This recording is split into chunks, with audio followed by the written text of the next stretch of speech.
Live, local, now. The News at Daybreak starts right now with breaking news. Good morning and thank you for watching The News at Daybreak. I'm Zach Logan. We do want to start this morning with some breaking news, an early morning shooting in downtown Savannah. Let's go ahead and take a live look at the scene right now. Savannah police say 2 men were shot at the Treehouse Savannah on Julian Street. They were both taken to the hospital and are in serious condition right now. Police got the call around 2:15 this morning, but have secured the scene as they investigate. They say there is no threat to the public right now, but there will be a police presence in the area for the next few hours. We are working to get more information and we'll bring that to you both on air and online. And let's take a live look from our WTOC Chatham Parkway Toyota Skycam. We know several of you stayed up to ring in the new year last night, but it might have been a little hard to see those fireworks through the fog. It looks like some of that fog has hung around this morning. We do want to check in with First Alert meteorologist Andrew Gorton for what the weather will look like later on today. Good morning, Andrew. Hey, good morning, Zach. And we're taking a live look now from our WTOC Riverfront Skycam. A crowded scene last night as a lot of people rang in the new year over on River Street. Our Bria Bolden was there to welcome 2021. Many Savannians took to River Street to celebrate the end of the year and bring in 2021. Well, for many others, their tradition for ringing in the new year has nothing to do with the parties. Rather, they packed the churches because of the pandemic. They're also celebrating together online. Now, hundreds of Savannah's Overcoming by Faith church members logged on for 2 New Year services. There was praise, worship, dance, and song. Pastor Ricky Temple also delivered a dynamic sermon to offer words of comfort and prepare his members for the new year. And turning now to our coronavirus coverage, another grim milestone in the fight against COVID-19. The Department of Health in Georgia has reported a new record of daily reported cases. The state confirmed more than 8,500 new cases yesterday. Exactly a week ago on Christmas Eve, the last record high was set in Georgia. Over 7,900 new COVID-19 cases were reported that day. In South Carolina, more than 3,200 new cases were reported yesterday. This brings the total number of COVID-19 cases to over 250,000 in the Palmetto State. Many COVID-19 testing sites in the Low Country will be closed for New Year's today. But in Chatham County, the Coastal Health District will have testing at the Savannah Civic Center. Crews will be there from 8:30 this morning until 1 o'clock this afternoon. Weekend testing is also happening over at the Civic Center tomorrow morning from 8:30 to 11:30. You will need to make an appointment before you go. To do that, just call the testing call center at the number on your screen, or you can go to the Coastal Health District's website. The Coastal Health District says if you have been exposed to someone with COVID-19, you should quarantine for 14 days, even if you are not showing symptoms. They recommend that you wait on getting a test until the 10th day of quarantine, adding it may take several days for the infection to develop and provide a positive test. Now, if you are showing symptoms earlier in your quarantine, you should be tested then. Georgia Senator David Perdue and his wife are in quarantine this morning, according to a statement from his campaign. This comes after Senator Perdue was notified that he came into close contact with someone on the campaign who tested positive for COVID-19. Perdue and his wife tested negative yesterday, but they will continue to follow the CDC guidelines and quarantine. This comes just days before the Georgia Senate runoff elections. And tracking the vaccine, Georgia Governor Brian Kemp announcing the expansion of who is next in line for the coronavirus vaccine. The expanded part of Phase 1A includes everyone who is 65 or older, police officers, firefighters, and first responders. They are expected to be able to get the vaccine within the next 2 weeks. The governor also says we are all responsible to each other to stop the spread of the virus while the vaccine is being administered. And if the people of Georgia will hunker down for a little bit longer, stay vigilant, and do the things we've been talking about, wearing a mask, washing your hands, socially distancing themselves, and following the health guidance in our executive orders, we can all have a safe, happy New Year and look ahead to the continued miraculous rollout of this unbelievable vaccine and the rest of 2021.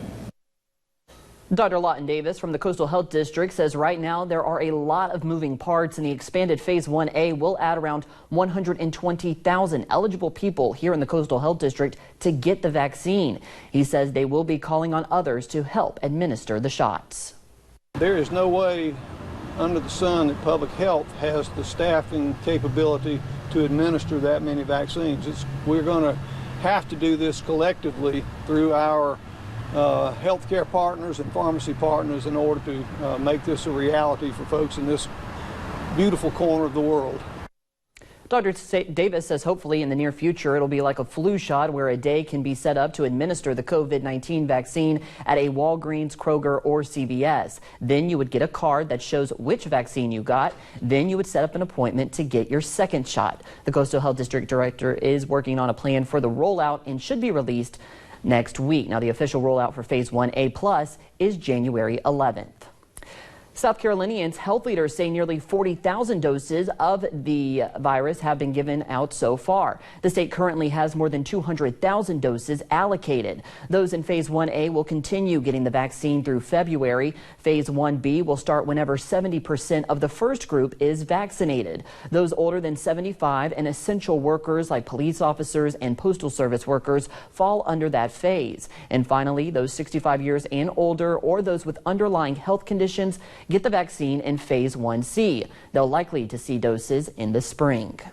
South Carolina Governor Henry McMaster now calling on state health officials to create a spot on their website where South Carolinians can track where COVID-19 vaccine doses have been received and given out. Governor McMaster says this information is critical to helping keep the public's confidence and being transparent in the state's vaccine rollout. Early voting wrapped up in the Peach State yesterday. Just how many people got out there to vote ahead of Election Day?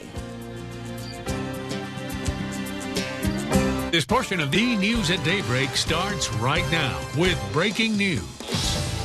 The votes for President of the United States are as follows. Joseph R. Biden, Jr. of the state of Delaware has received 306 votes. Donald J. Trump of the state of Florida has received 232 votes.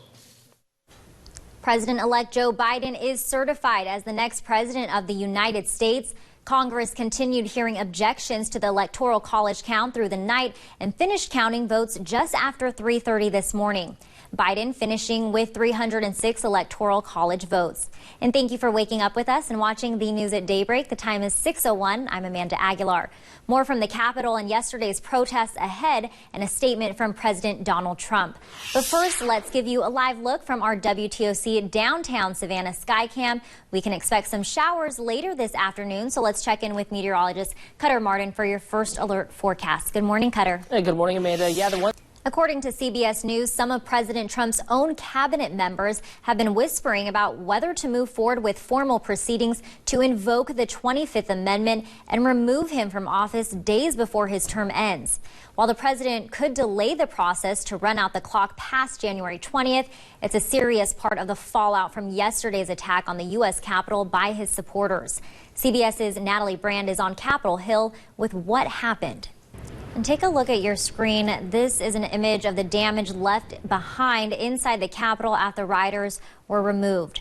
The mayor of D.C. said more than 50 arrests have been made. She has extended the public emergency order for D.C. for the next 15 days through inauguration. The Savannah Police Department says it has teams standing by just in case we see similar events here. A couple of Savannah city leaders took to social media Wednesday to react to the Capitol riots. WTOC's Zach Logan is live in downtown Savannah this morning. And Zach, what have we heard so far for local reports? Well, WTOC checked in with Representative Buddy Carter yesterday afternoon, who says he was in a safe place at the Capitol, but he told us what it was like in those terrifying moments inside the Congress chambers. Well, as you can imagine, it's surreal and it's chaotic. It's very disappointing. We were hoping to carry on an honest debate on the House floor today. Unfortunately, it was disrupted in the most unfortunate circumstances, and the House chamber was locked down. We were locked inside for a while, and then once it became compromised, they moved us to a secure location, which is where we've been since then.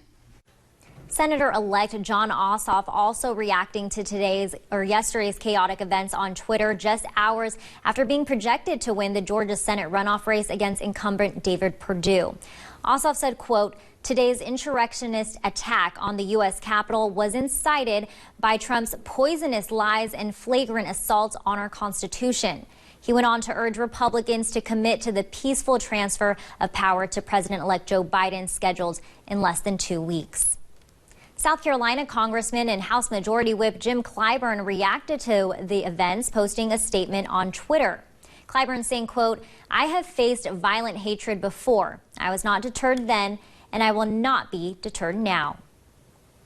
Well, the control of the Senate has been decided. Hear from Georgia's next senators on their victories ahead. This is the news at Daybreak.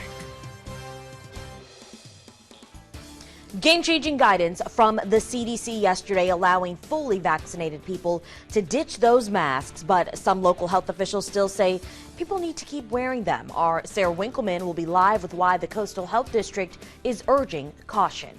Plus, some federal unemployment benefits are scheduled to end next month in Georgia, why one local employer says the move will help businesses. 6 o'clock on your Friday. Good morning, everyone. Thanks for watching the news at Daybreak. I'm Cyria Sandlin. And I'm Kyle Jordan. Beautiful look there behind you, Cyria. As we get you ready for this Friday morning, let's take a live look out over the WTOC downtown Savannah Skycam. It is chilly again this morning, so make sure you grab the jacket before you head out the door. The good news is you don't need the umbrella because things are clear, as you can tell in this shot. So let's get you started on this Friday with meteorologist Cutter Martin. And 6:01 is your time. Two Chatham County police officers are on administrative leave this morning following an on-duty shooting that happened last night. Those officers were called to Terra Court off of Ferguson Avenue about 7:30 for a man who reportedly had a gun pointed at another person in that neighborhood. When officers arrived, they encountered that man and then ultimately fired their weapons at him. We don't know why at this point, but paramedics had to rush that man to Memorial Hospital with potentially life-threatening injuries.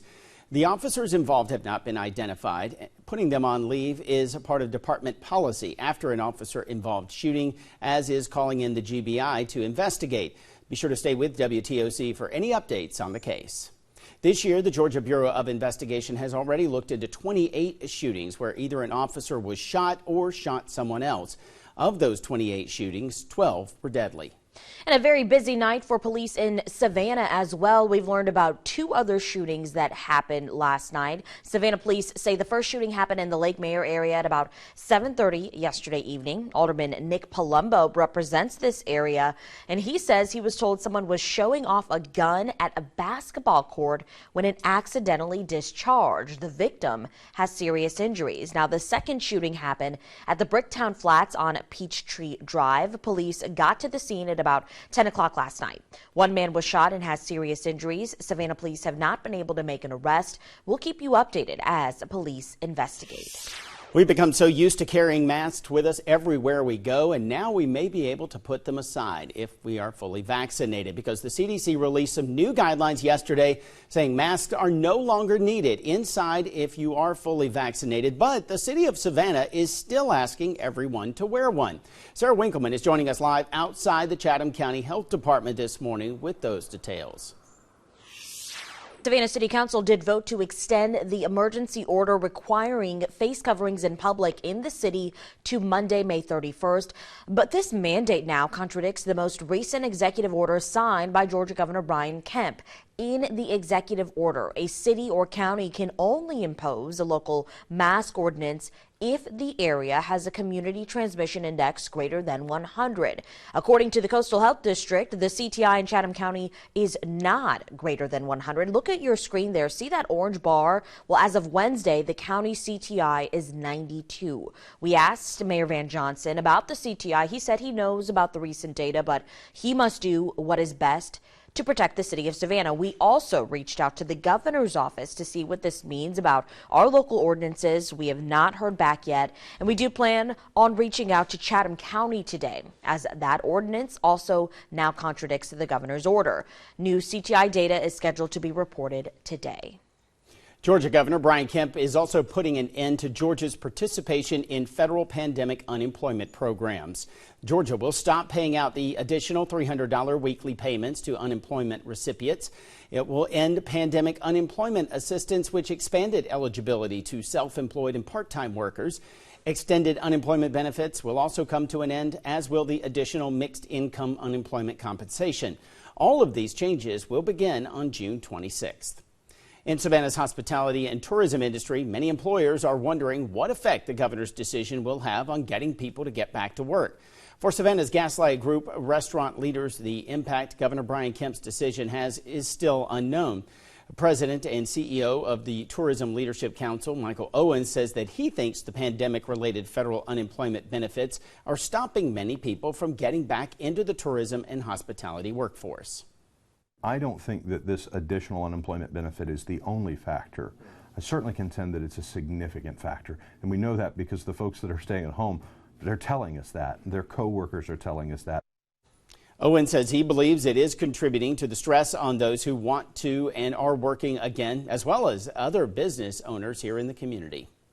Governor Brian Kemp's decision comes exactly 1 week after South Carolina Governor Henry McMaster announced the state would be ending its participation in federal pandemic-related unemployment benefits. Those federal benefits for South Carolinians will end on June 26th as well. And South Carolina is seeing a slight jump in first-time unemployment claims in the most recent report. The state says just a little more than 3,000 people filed initial claims last week.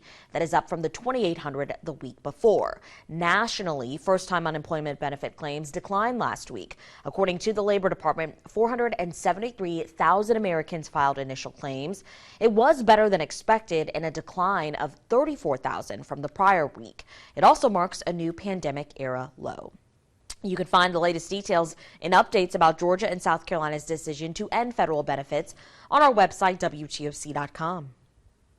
Still ahead, choices made in a Brunswick courtroom now will affect what jurors hear in the Ahmaud Arbery case. We'll have details on what played out on the last day of pretrial hearings. Plus, after days of being shut down, the Colonial Pipeline is back up and running, but at what cost? We'll tell you about the hackers' ransom request. This is the news at Daybreak. Those who are totally vaccinated don't have to worry about their mask. Those who are not vaccinated, please wear your mask. Chatham County Chairman Chester Ellis is doing away with the county's mask mandate, how he made the decision, and some places that you'll still need to mask up before going out. Plus, a big week for thousands of high school seniors in the Coastal Empire and Low Country. A look at how some are celebrating graduation starting this morning. It is 6 o'clock on your Monday. Good morning, everyone. Thanks for watching the news at Daybreak. I'm Syria Santhan. And I'm Kyle Jordan. What once seemed normal is now a return to normal. We'll take a live look outside from our WTOC downtown Savannah sky cam this morning on graduation day. For many, it is a little chilly out there on this Monday morning, but if we can get past that, it will be a beautiful day. Let's get it just started with meteorologist Cutter Martin. Yeah, absolutely gorgeous. Maybe a light jacket. Well, happening today, high school students in Savannah will be doing something they have not done since 2019, walking across the stage to get their diploma. Graduation ceremonies begin in less than 3 hours for schools in our area. Sarah Winkleman joining us now live with how the class of 2021 plans to celebrate. Sarah, I mean, this is just so huge for these seniors as they've had to miss out on a lot of milestones due to the pandemic. As Sarah mentioned, graduations continue this week. On Tuesday, graduates of Windsor Forest, Savannah High, and Savannah Arts will walk across the stage. We have a full list with the times on our website, WTOC.com. And seniors aren't the only ones counting down until the final day of school. Friday, May 21st, is the last day for all Savannah Chatham County students. And when students return August 4th, Superintendent Dr. Ann Levette says almost everyone will be in the classroom 5 days a week. The district is hoping to be back to pre-pandemic practices by this fall. Tracking the vaccine this morning, the CDC is telling schools to keep using masks until the end of the school year. The agency released this updated guidance over the weekend due to the fact that all students won't be fully vaccinated by the end of the academic year. Children under the age of 12 are not eligible yet for that vaccine here in the U.S. The recommendation comes after the CDC said Thursday that fully vaccinated people don't need to wear masks or practice social distancing except under certain circumstances. However, it is masks off in Chatham County. Commissioners rescinded the county's mask mandate Friday to comply with Governor Kemp's threshold requirements to have a local face covering mandate. For some who visit or live in the county, they say it's good news that they've been waiting for. And we spoke to a few people who were out shopping and running errands in Pooler over the weekend. Most of them said in the end of the mask wearing is a sense of normalcy.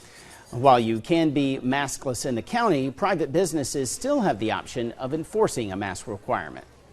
We as a business do reserve the right to refuse the service, and at this point, it is our policy that we still require masks. So as of right now, no masks, no service. I do think ultimately it's their decision, so I support that. Chatham County officials are still encouraging COVID-19 vaccinations and other practices that prevent the spread of the virus. And while Chatham County says the masks can come off, the Savannah City Council says keep them on, voting to extend the emergency order until Monday, May 31st. This means that face coverings in public places in the city are still required. We have more details about this decision and its possible conflict with the state level order right now on our website, WTOC.com. Well, some South Carolina teachers will not be in your children's classrooms this morning. They plan to protest after Governor McMaster's executive order says masks are now optional in the classroom. SC4Ed posted a flyer for the protest on social media listing several things the group plans to protest. Those include the mask mandate, freezing of teacher salary steps, and the requirement for teachers to teach virtually and remotely at the same time. A representative for SC4Ed told our sister station the protest is about, quote, continuous treatment that's not conducive for the job. Now, the protest will be at the State House, Governor's Mansion, and Department of Education from 9 until 4 today. And don't forget, today is the last day you can file your 2020 federal tax return. That is a month later than usual because of the pandemic. Your returns may also come back later than usual. That's because there is an unusually large backlog of returns from 2019 and 2020 being processed and are likely to be delayed. The IRS also says it is taking longer to process mailed documents such as paper tax returns and related correspondence. A South Carolina family is asking the Savannah police for help after their daughter disappeared. What we know this morning and what the family is asking from the community. Plus, the GBI continues to investigate an officer-involved shooting that happened last week in Chatham County. What we know this morning. All right, let's take a look at some of today's top stories. Police are investigating 3 overnight shootings. The first happened near Lake Mayer at about 7:30 last night. Police say this was an accidental shooting. The victim does have serious injuries. Another shooting happened at the Bricktown Flats on Peachtree Drive. Police got to the scene at about 10. One man was shot and has serious injuries. No names of possible suspects yet. The third shooting involved 2 Chatham County police officers, both on administrative leave. Officers say they were called out to Terra Court because a man was pointing a gun at other people. The GBI will be investigating. The CDC now says if you've been fully vaccinated, you can put away your mask. But the city of Savannah and Chatham County are saying not so fast. Mask mandates are still in place in the city and county. We're working to find out if they are still valid per Governor Brian Kemp's latest executive order. Georgia and South Carolina governors are both pulling out of federal pandemic unemployment benefits. This means after June 26th, people receiving the unemployment will not see that extra $300 given out as a way to help during the pandemic. Both governors are hoping that this will encourage people to return to the workforce. That's just a few of the top stories we're following for you this morning. For more on these and all of the other stories, just go to our website, WTOC.com. More news straight ahead. Let's take a look at some of today's top stories in the Coastal Empire and Low Country. Hundreds of Savannah, Chatham County high school seniors will walk across the stage for in-person graduation today. This is the first major in-person event this school year. All ceremonies will be at Savannah State, and each graduate is only allowed 4 guests. There will be a live stream for others to watch. Today is tax day, the last chance to submit your 2020 federal tax returns unless you file for an extension. The IRS says they do have a lot of backlog returns, so it may take longer than usual if you're expecting a refund check. It is masks off in Chatham County as the Chatham County Commission Chairman Chester Ellis rescinded the county's mask mandate Friday to comply with Governor Brian Kemp's threshold requirements to have a local face covering. Savannah Mayor Van Johnson says not so fast, though. You will still have to wear a mask if you're out in Savannah. Over the weekend, dozens of protesters took to the streets of Savannah, rallying support for the Free Palestine and Black Lives Matter movements. Organizers say the issues are similar. They plan to protest every week this summer. For more on those stories and other stories we're covering for you, go to our website, WTOC.com. We'll be back with more news, weather, and traffic in just a moment.